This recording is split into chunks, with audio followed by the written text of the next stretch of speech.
Hola, bienvenidos oyentes de Radio Sefarad, un día más a estas noticias que comenta Jorge que hay. ¿Qué tal, Alejandro? Vamos con los titulares de hoy. 2 misiles de Hezbollah estuvieron a punto de impactar el domingo contra una ambulancia que transitaba por una ruta prohibida. Nasrallah, líder de Hezbollah, pidió un alto el fuego y se internó en un búnker.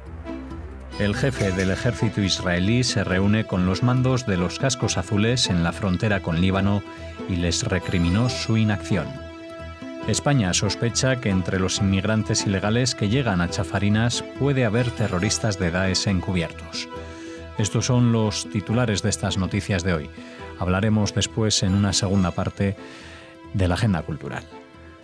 Durante el ataque del domingo pasado, el grupo terrorista chií libanés Hezbollah estuvo a punto de impactar con 2 misiles antitanque en una ambulancia del ejército israelí en la que viajaban 5 soldados. Este vehículo militar violó aparentemente las órdenes del ejército de desplazarse en esa particular carretera debido a que se esperaba en cualquier momento un ataque de Hezbollah en la zona fronteriza. Por su parte, el líder del grupo, Hassan Nasrallah, pronunció un nuevo discurso este lunes en el que se refirió al reciente ataque de su organización contra el norte de Israel, al que calificó como un éxito basado especialmente en el pánico generado en Israel. Toda la frontera fue evacuada, no había ni un solo soldado en la frontera. Evacuaron también todas sus bases de comando, vaciaron bases completas como Avimim. El cabecilla del movimiento terrorista también hizo referencia a la supuesta débil reacción de Israel, diciendo: Israel, que responde a cada granada, hizo todo lo posible por contener el incidente y dirigió sus respuestas contra objetivos defensivos y no ofensivos. Sí, bueno, esto es, digamos, las anécdotas del día después de lo que contamos ayer. No lo voy a volver a repetir. Esta estratagema de guerra psicológica que hizo Israel, haciéndoles creer que les habían golpeado muy duro. Avivim es el cuartel donde estaba el jeep que contra el cual impactaron el misil que dispararon, el misil antitanque que dispararon, pero que allí no había nadie. Y entonces Nasrallah dice: no había nadie en todas las fronteras, se habían ido todos los soldados, porque del pánico que nos tenían, el miedo que nos tenían hizo que se retiraran, y no que se retirasen solamente de esa base de Avivim, que iban a saber que estos tontolabas iban a ser el sitio al que iban a disparar. Lo que pasa que, como la tontería se reparte democráticamente, también hubo 5 soldados israelíes muy tontos que, desoyendo las órdenes, pues fueron por el camino que hace la frontera, justamente en ese tramo, y estaba totalmente prohibido hacerlo esos días porque se temían y sabían que iba a haber un ataque de Hezbollah justamente ahí. Estos no se enteraron y les dispararon 2 misiles que, como en las películas de acción, impactaron a centímetros de ellos, porque las cámaras que hay en el kibutz más cercano captan el momento y cómo de pronto hay un estallido, una humareda, y de la humareda surge el jeep, una ambulancia blindada, ¿no?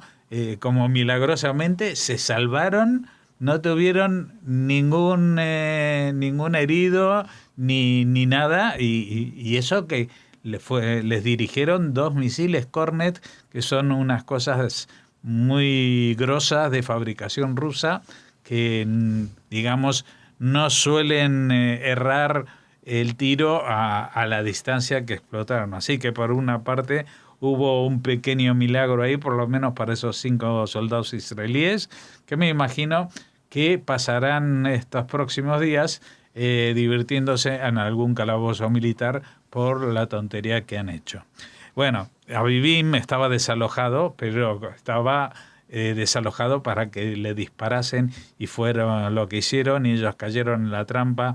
Y bueno, la manera que tienen algunos, siempre nos quejamos de los políticos, Pero si hay algo peor que los políticos son los líderes de grupos terroristas que se atribuyen éxitos cuando cometen el mayor de los ridículos, como ha sido el caso de Nasrallah, sobre el cual seguiremos hablando en esta próxima noticia.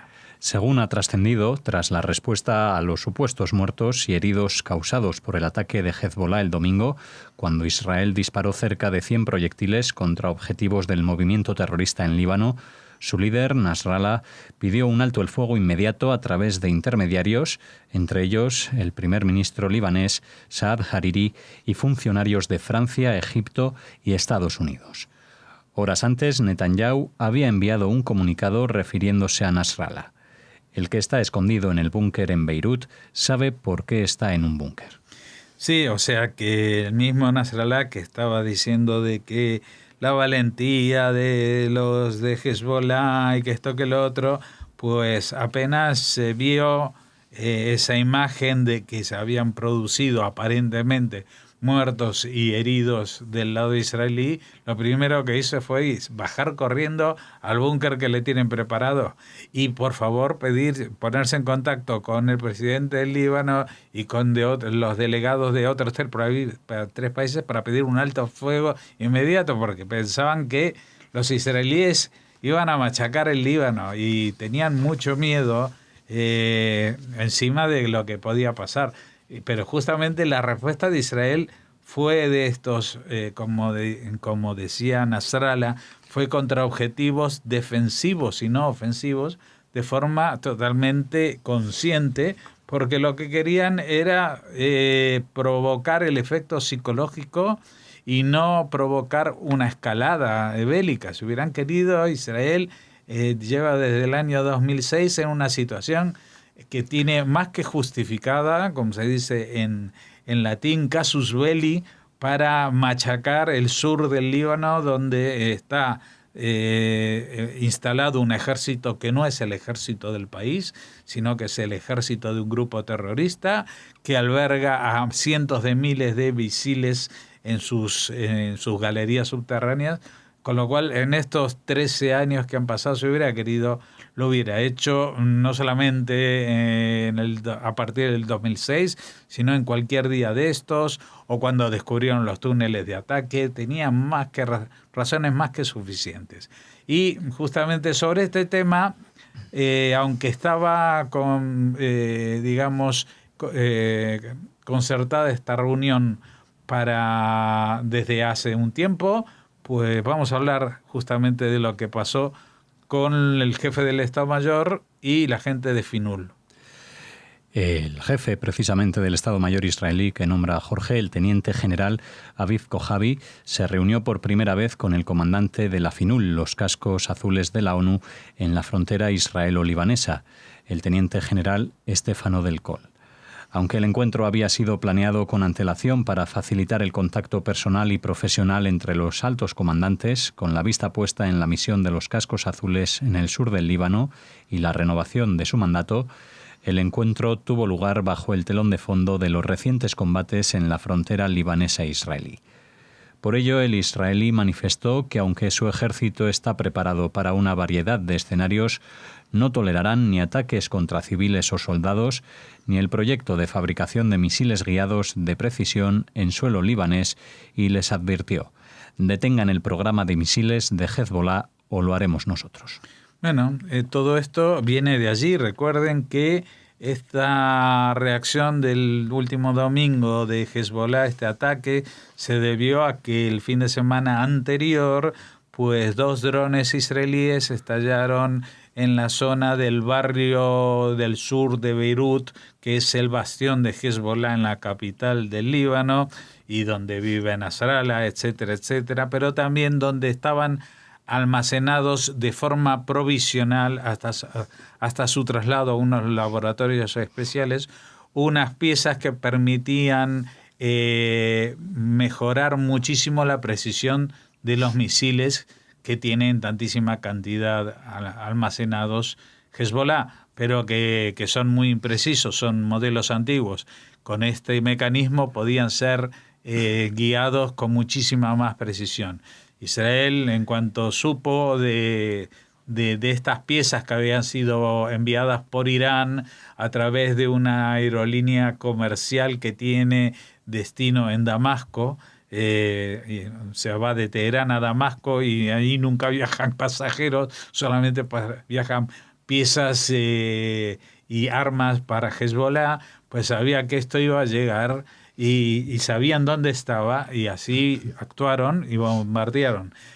Seguramente incluso cuando fue este bombardeo dijimos que estaría muy seguramente coordinado con los rusos que dominan el espacio aéreo incluso puede ser que algún factor más de la región estuviera al tanto de lo que estaba pasando y estoy hablando incluso posiblemente de alguno de los oficiales de más alto rango de la FINUL. ¿Qué es la FINUL? Son los cascos azules que están en la frontera del Líbano con Israel desde una decisión, desde la última guerra del 2006, para separar y con el mandato explícito de desarmar a esta milicia así calificada, el grupo terrorista Hezbollah. Ya lo mencioné, pero lo vuelvo a mencionar. No pasaron ni un año desde que España estaba patrullando en la zona con esa intención de desarmar a Hezbollah, cuando hubo un atentado en el que murieron 6 soldados españoles. De ellos nadie se acuerda porque el gobierno Zapatero hizo una comisión de investigación muy rápida en la cual se atribuyó la autoría no a Hezbollah, sino a un grupo inexistente. Se pagaron las indemnizaciones a las familias de los fallecidos y la cosa quedó tapada con la condición de que España siguiera figurando como un ejército que colabora con los cascos azules, pero que no hiciese lo que el mandato de la ONU le exigía hacer, desarmar a Hezbollah. Hezbollah está cavando túneles debajo de los cuarteles y las narices y los puestos de observación también de los soldados españoles ahí en la frontera, y eso lo ha sido demostrado hace unos meses. Esconde misiles a escasos metros de donde están estas delegaciones, con lo cual pues Israel y Estados Unidos han dicho que en la próxima renovación del mandato de FINUL, que se determina en el Consejo de Seguridad de Naciones Unidas, iban a pedir, una mejora en las exigencias. Es decir, que los cascos azules no estén ahí solamente para que los soldados de determinados países del mundo tengan una paga extra, porque se paga muy bien estar por allí sin hacer nada, sino que estén para lo que tienen que estar, para desarmar a Hezbollah. Y si no están para eso, pues que vengan otros países o que vengan otras organizaciones internacionales. Y si no, como dijo el propio jefe del Estado Mayor de Israel, si la FINUL no detiene el programa de misiles de Hezbollah, lo haremos nosotros, refiriéndose al ejército israelí. Según el periódico español La Razón, las fuerzas de seguridad se mantienen alerta ante la presencia de pequeños pesqueros con una capacidad de 4 o 5 personas que trasladan desde Marruecos hasta las Islas Chafarinas, un pequeño archipiélago español en el Mediterráneo frente a las costas marroquíes, a inmigrantes ilegales a los que cobran 2.000 euros por persona. Lo llamativo es la nacionalidad de estos individuos, nunca marroquíes. Siria, Irak, Egipto, Yemen, Afganistán y Bangladesh, países en los que Daesh mantiene en la actualidad una fuerte actividad terrorista. Una vez llegados a tierra, son recogidos por las autoridades y trasladados a Melilla para realizar las correspondientes diligencias y tratar de determinar si tienen algún tipo de vinculación yihadista. En los últimos 15 días han llegado a Chafarinas de esta manera ilegal unas 150 personas en una decena de viajes. El pasado mes de junio se desarticuló en el mismo archipiélago una importante organización criminal dedicada a introducir, vía marítima, grandes cantidades de hachís en España procedente de Marruecos. Bueno, repito y sintetizo. Las Islas Chafarinas es un archipiélago, es decir, un conjunto de islas que están muy cerca de la costa marroquí, con lo cual pueden llegar ahí con botes pesqueros pequeñitos y van por goteo, es decir, en cada viaje no son como las pateras que van llenas a rebosar de 40 a 50 personas, sino que aquí van de polizones unas 5 o 6 personas en cada viaje.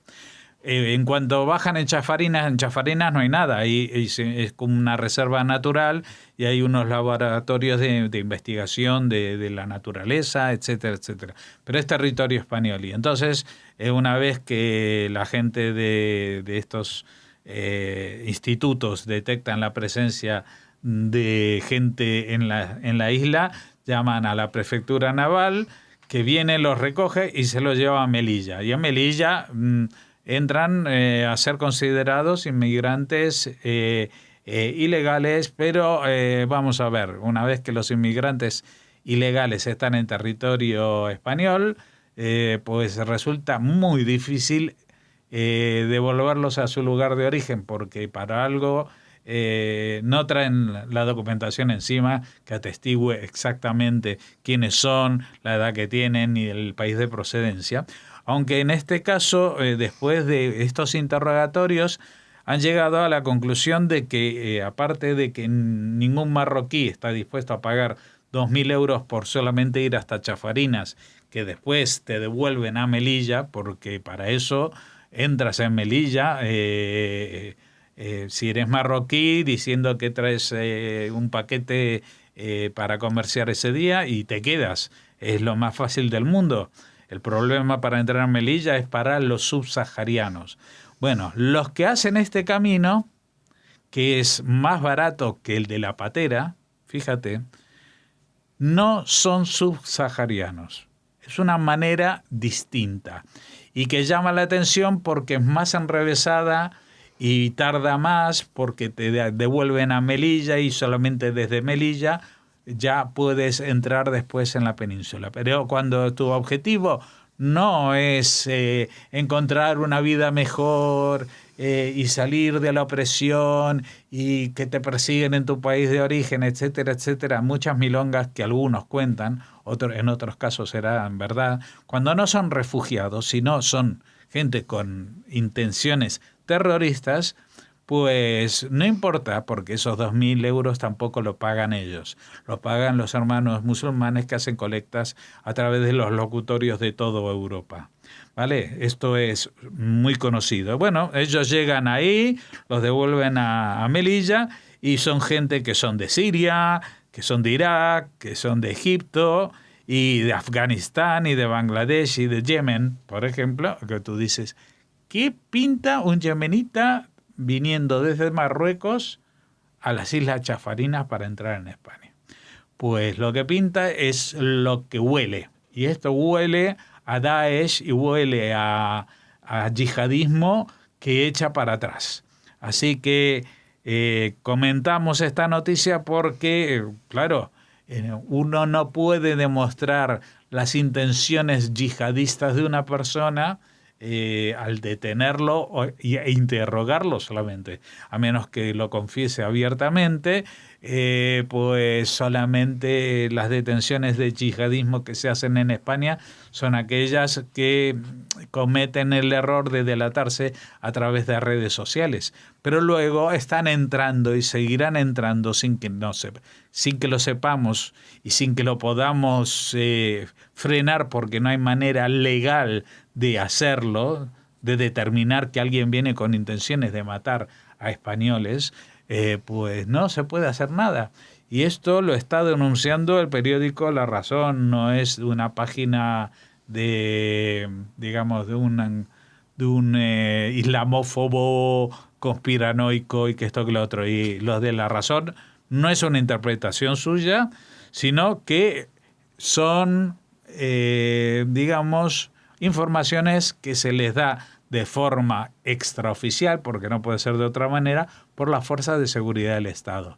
Tenemos un problema y el problema no solamente está en Berlín o en Bruselas o incluso para los de España pueden pensar que eso solamente pasó hace poco, pero en Barcelona o en Cambrils. No, esta gente, una vez que pasan los exámenes y los filtros aquí en Melilla, pues llegan a la península y se instalan donde quieran, y a partir de ahí, pues respondiendo a las directivas de sus células y las personas de contacto, van a salir a matar gente en Madrid, en Sevilla, en Bilbao, en Galicia y en donde les dé la gana, porque para eso estamos aquí en Europa con alerta 4, pero con los pantalones bien bajados.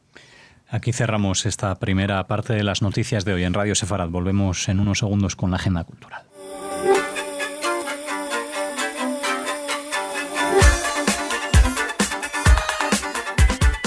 Comenzamos esta agenda cultural de hoy. Hola Raquel. Hola Alex, hola a todos.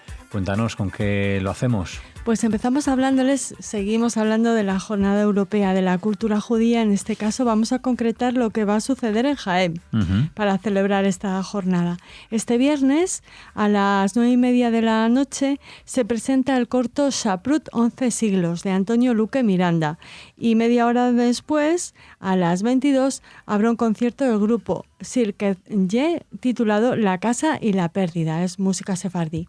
Todo esto se celebrará en el patio del Palacio Municipal de Cultura de Jaén y el acceso es libre hasta completar aforo. Pues ese es el inicio de la agenda, ya entrados en este mes de septiembre.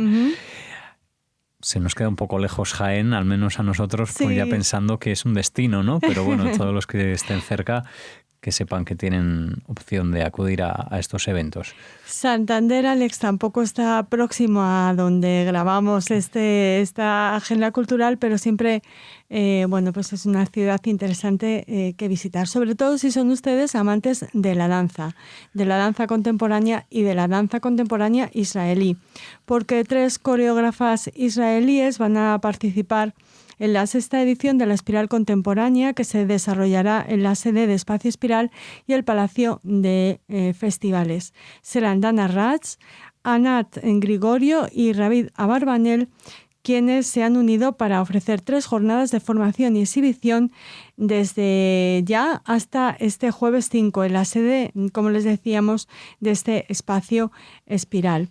Las 3 se repartirán el trabajo y se coordinarán durante cada jornada. El proyecto aborda varios bloques. La formación, por supuesto, a través de 3 intensos talleres orientados a la tecnificación del alumno, la experimentación, que abarcará el trabajo musical en directo, la improvisación y el diálogo, la visión a través de la mirada y las tendencias de cada una de estas 3 artistas y la perspectiva de género. Hay 3 ejes más: el diálogo, la exhibición a partir de la muestra de una pieza propia del repertorio de la coreógrafa Dana Ratz y la comunicación para dar visibilidad a este arte, a esta danza contemporánea. Les hablamos un poquito de cada una de estas artistas. Dana Ratz imparte talleres por todo el mundo y recibió el premio Yair Shapira por su contribución a la danza en Israel.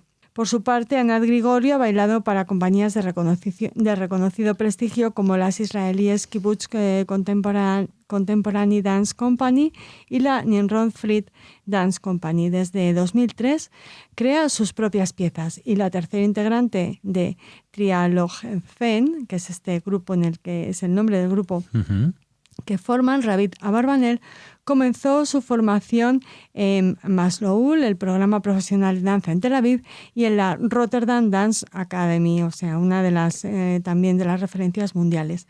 En 2018 obtuvo el premio Ehud Manor. Así que son las 3 maravillosas para impartir estos talleres y bueno, envidiamos mucho a los que puedan participar y verlos. Estupendo, pues unos talleres que nos han llevado hasta Santander, a Cantabria, tierra infinita, ¿no? Cantabria infinita, como dice su eslogan. Y ahora cerramos esta agenda cultural con la ciudad, a la ciudad infinita, porque nos vamos a Jerusalén. Allí se va a celebrar la 4ª Bienal de Jerusalén para el arte judío contemporáneo, que explora la intersección entre el arte contemporáneo y el mundo judío. Este año tiene por tema Por el amor del cielo, Leshen Shamayim. La Bienal de Jerusalén 2017 muestra el trabajo de 200 artistas profesionales, israelíes e internacionales, en 30 exposiciones y proyectos exhibidos en 14 lugares de la ciudad. Comenzará el 10 de octubre y se desarrollará hasta noviembre de 2019.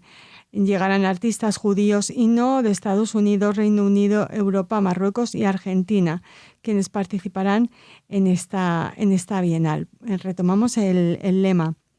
Por el amor de Dios, l'Essence Shammayim permitirá explorar la motivación para la acción en general y para la creación artística en particular.